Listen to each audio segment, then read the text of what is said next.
Pocong Mumun, film nostalgia yang bikin menggelitik.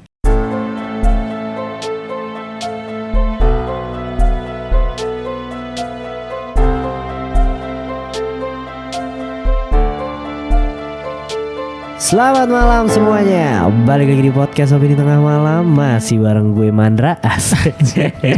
Mirip sih. Kampret. Ya kita masih lengkap bertiga. Pokoknya intinya Benar. ya. Kita akan ngebahas Pocong Mumun, bro. Iya. Iya kan. Salah satu momok menakutkan pada saat kita kecil. Iya. Iya, benar. Benar-benar. Lu gimana ya?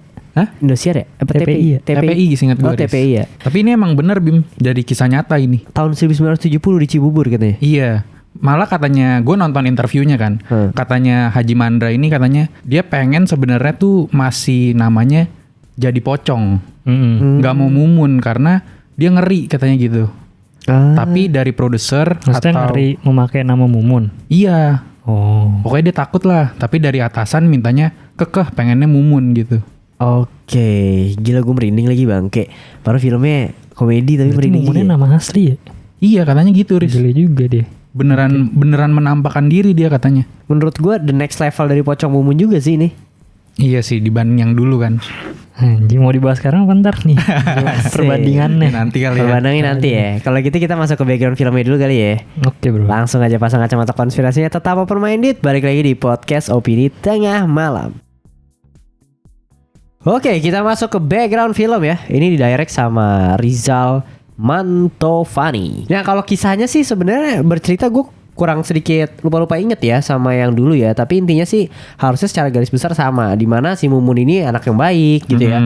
Dia disukain sama orang di kampungnya gitu. Sampai suatu ketika dia mengalami kecelakaan karena si Jeffrey gitu ya. Karena suatu insiden akhirnya dia mati dan dia bergentayangan akibat si tukang gali kuburnya Mandra lupa lepasin tali pocongnya Mumun. Berarti di kisah nyatanya itu dia juga lupa.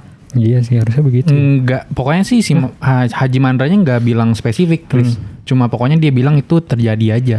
Gitu, dan akhirnya Mumun gentayangan lah menghantui di kampungnya gitu ya. Iya, secara garis besar sih sebenarnya sama ya sama yang dulu ya gitu. Tapi kalau menurut lu gimana nih, Bro? Dari perbandingannya sedikit sama yang dulu yang lu lihat dari film ini. Aduh, agak lupa sih. Cuma pastinya ya dari segi kualitas hantunya pasti meningkat jauh ya. Jauh. Kan kalau dulu kan cuma makeup sinetron. Ya cuma matanya dihitemin doang. Sama makeup putih. Gak beda jauh sama Deddy Corbuzier ya. Iya. Tapi mungkin yang dulu tuh kenapa ya? Agak lebih serem. Gue lupa juga sih, nggak tahu adegannya. Jadi yang gue inget kayak cuma nongol di jendela gitu doang kan. Iya. Kayak jarang nyerang gitu, mungkin terbang gitu. Yang bikin serem mungkin karena itu realistis gitu ya. Kayak di dunia nyata gitu. Kalau ngeliat pocong ya kadang dia berhenti gitu doang aja, cuma mejeng doang kalau yang kita tahu. Tapi kalau di film ini kan dia ada kayak menyerang gitu kan. Wah. Kayak agresif gitu. Bisa terbang, bisa nonjok. Bisa nonjok, iya anjir. Bisa head kick juga ya, gila. Ada sound effect kan? Ada. Puk. Iya itu Suah. Ada pertama kali pocong yang muncul aja menurut gua ngagetin tapi lucu. Ada pocong lompat tuh ancang-ancang. Kalau lihat pantatnya mundur dulu terus kayak lompat aja.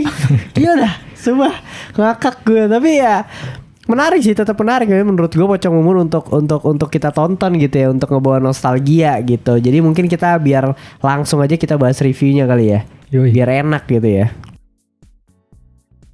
Nah gimana nih bro kalau dari plot cerita ya? Kalau dari gue pribadi sih sebenarnya dari segi plotnya ya, iya gue tahu Pocong Mumun gitu secara keseluruhan, secara garis besar. Tapi sayangnya konflik yang diangkat di sini tuh sebenarnya terlalu padat, terlalu dikit, dan akhirnya menjadi sebuah film panjang yang durasinya menurut gue terlalu lama untuk sebuah Pocong Mumun gitu. Mungkin pendekatan treatmentnya ya kurang lebih masih sama kayak dulu lah. Dan gue ngerasa ini kayak sebenarnya lu nonton film FTV tapi versi panjang aja. Iya, setuju sih gue Bim. Kayaknya emang ini siapa ya? Kayaknya emang sengaja pengen diadain lanjutannya lagi gitu loh. Makanya kayaknya sebenarnya bisa dicepetin, tapi karena dia pengen ada lanjutannya lagi dipanjangin gitu.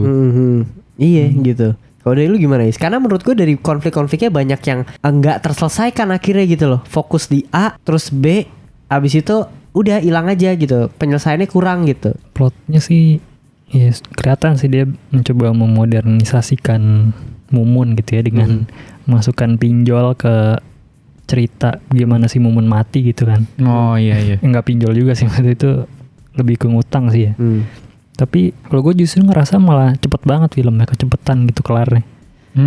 Kayak kelarnya gitu doang gitu pas gue nonton. Tiba-tiba yang adegan terakhirnya gitu pas, lah ini udah selesai gitu ya. Gue mikirnya gitu. Ketika udah, ya kita tahu lah tali pocongnya pasti dicabut akhir-akhirnya kan. Pas udah nyampe ke situ gue kayak ngerasa, iya gini doang gitu. Kenapa gak bisa dilakuin lebih cepat kalau lu pengen kayak gini doang. Besoknya ketika lu digentayangin, besoknya lu cabut, emang gak bisa gitu gue mikir jadi.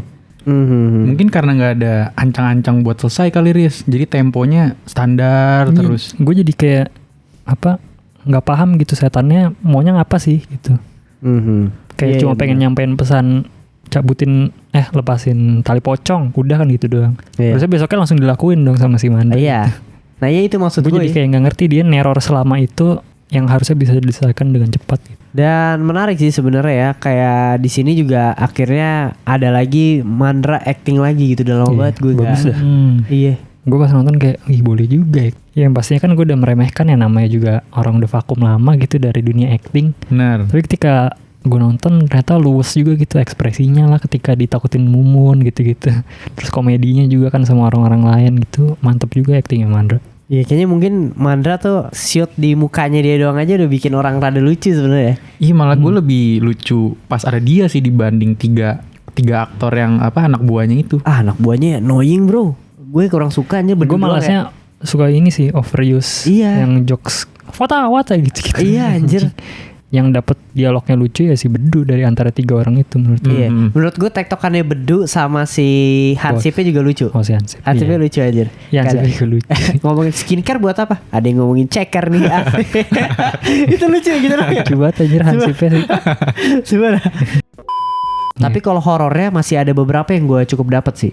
Karena Mumunnya serem, ada beberapa part atau beberapa scene yang menurut gue anjing serem juga nih bangke gitu. Iya. Ya namanya pocong ya. Iya sih. Emang dari sana udah serem gitu. Gitu ada ala-ala Lights Out nanti kalau kalian lihat ya. Gila. Itu lumayan sih yang di situ lumayan menegangkan. Yang di rumah Mandra bukan? Iya yang di rumah Mandra. Karena vibes-nya juga menyeramkan kalau menurut dan gue. juga dia kan sendiri gitu kan. Iya. Di rumahnya benar-benar kosong gitu. Yes bener banget. Tapi kalau dari lu gimana untuk jump scare atau horor ya? Lumayan sih lebih baik daripada ekspektasi gue sebenarnya. Oh iya, gue juga sih sama sih. Pastinya gitu kan pas nonton kayak ya apa sih paling film horor cetek gitu. Tapi ternyata nggak seburuk itu. Iya, karena gue pikir komedi pasti akan pasti dia nggak bakal horornya nggak terlalu serem. Iya, nggak bakal terlalu serem gitu. Tapi masih dapet juga ternyata. Soundnya juga lumayan sih. Lumayan meskipun, gitu. Bunyi jump scare yang ngeng gitu kayak berkali-kali pakai yang itu doang gitu. Nggak ada variasinya. Cuma kalau untuk apa ya build jump scare-nya menurut gue juga oke sih. Iya. Gak yang ada tiba-tiba ngagetin doang kan. Jadi ini ada maksudnya gitu dia ngagetin. Iya dan menurut gue gini Fat, jump scare itu kadang kan ada yang dikit-dikit jump scare gitu ya. Kalau di sini tuh menurut gue walaupun kita ketebak tapi tetap dapet gitu loh. Feel-nya gitu loh. Iya. Dan kalau ngomongin VFX terakhir tuh ada tuh. Gue cukup mengapresiasi sih. Cukup rapi ya. Cukup suka gue. Gue nggak expect dia akan menggunakan VFX sebenarnya. Cukup sebesar itu ya maksudnya ya. Untuk di Pocong Mumun ya. Jadi ya oke sih gue. Gue nggak tahu kalau Faris gimana.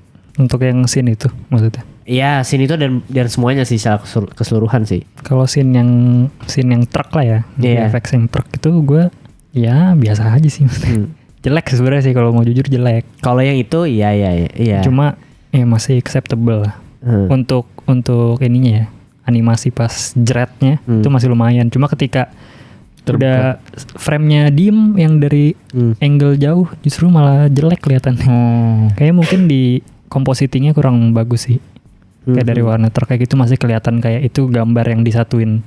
Gambar yang disatuin dari berbagai macam gambar satuin ke satu frame gitu aja sih. Kayak gitu ya. Tapi untuk scoring dulu lah, untuk secara keseluruhan film ini gimana? Kalau dari gue ya, ya untuk nostalgia ya oke lah. Kayaknya 6/10 lah. Sama gue 6 juga sih. Gue 7 dah. Anjay, keren. Seru sih tapi. Seru.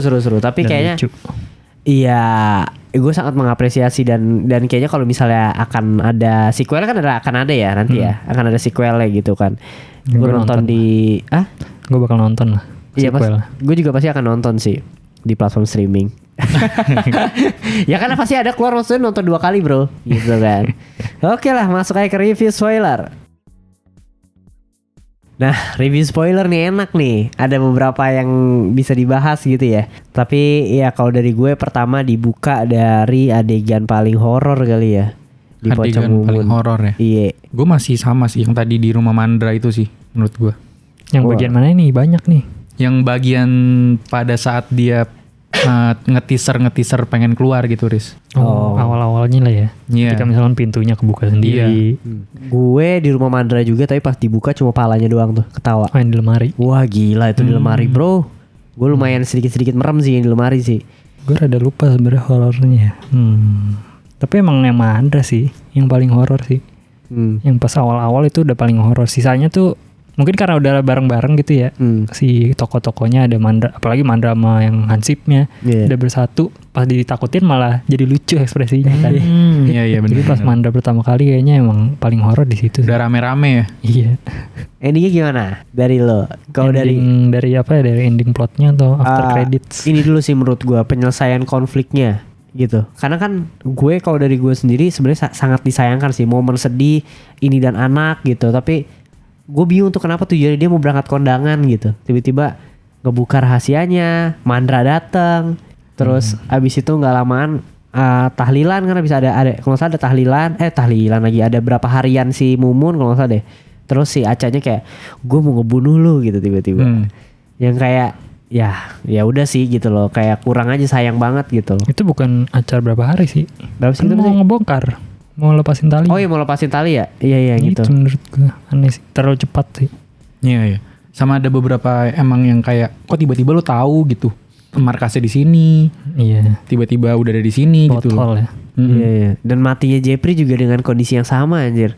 Truk juga kan gitu. Di lokasi yang sama juga gitu. Gitu. Tapi ya sudah lah gitu ya. Gimana tapi kalau dari lo? Kalau yang kondangan tadi ya. Mungkin awalnya ini kan. Tadinya kan mereka mau ceritain yang tentang mau pura-pura itu kan. Yang pengen bilang siapa? Si Junet saling suka sama si Mimin gitu biar bapaknya seneng. Tapi ternyata si Miminnya punya rencana lain untuk nge-reveal kenapa kakaknya bisa mati gitu. Saudaranya bisa mati. Itu gue biasa aja sih. Ya lebih ke penyelesaian konfliknya si Mumun sih. Itu. Gue masalahnya di situ. Dan apa ya? Mereka emang pengen karena emang apa ya, dari sinetronnya si Mumun itu baik gitu ya. Mungkin mereka emang pengen bikinnya ngarahnya ke arah situ tuh. Cuma gak tahu kenapa kurang enak aja.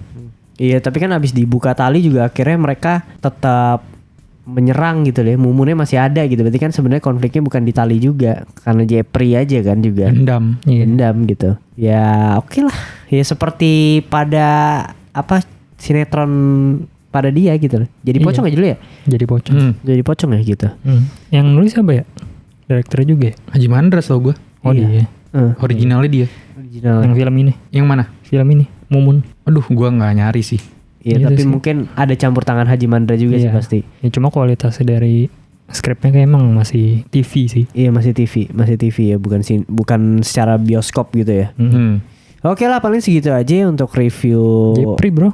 Kenapa Jeffrey? Endingnya. Oh iya. Itu gue sih Jeffrey ya suka sih gue. Maksudnya ya Tapi ini serem sih. untuk kan itu Pocongnya. kan iya pocongnya Jeffrey. Iya. Kayak ini ya, ada taringnya kan? Ada taring. Ada taringnya kan? Emang dulu bukan juga ada taringnya deh? Ada. Cuma kayaknya lebih serem gitu Bet. Kalau ada film berikutnya dia jadi setannya tuh. Nah ini gue cukup nunggu sih karena kan ini ibaratnya lu jadi kayak nonton dulu lagi ada Jeffrey ada Mumun kan, ada Iya. baik ada jahat gitu kan. Teror ya kan? Jadi berantem. Iya makanya. Jadi versus ya? Civil Iya. War. Iya makanya ini yang menariknya tuh di sini. Civil War pocong. Kayaknya dah. Gue jadi kayak pengen ngikutin lagi sih sebenarnya untuk ini, tapi semoga durasinya ya pasin lah gitu loh. Jangan lo sampai lama-lama banget. Kalau emang lama konfliknya dibuat lebih menarik lagi sih gitu. Oke lah paling segitu aja dari podcast Opini Tengah Malam di episode Pocong Mumun ya. Jangan lupa untuk subscribe YouTube-nya Opini Tengah Malam, subscribe di Noise harus wajib gitu ya. Dan kita konspirasi berikutnya akan ngebahas Alien bro, Alien is back. Ya pokoknya dengerin terus lah ya untuk podcast Opini Tengah Malam khususnya episode film, karena episode film harus banyak listeners banyak komen gitu ya. like gitu kan. Amin. Gitu. Dan paling segitu aja.